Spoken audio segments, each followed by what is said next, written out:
Ой, шіркін-ай. Ой, жарықтық-ай.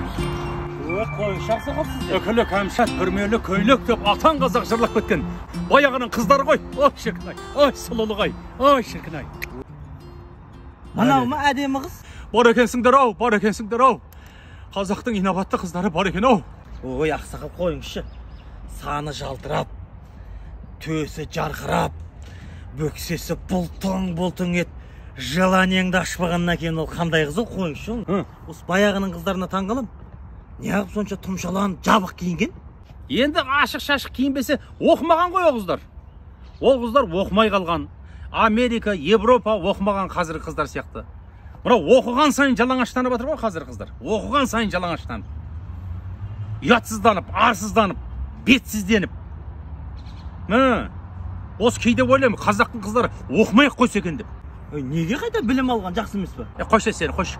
Ана қыздың басы бос бекен, соны ойлап отырмын мен.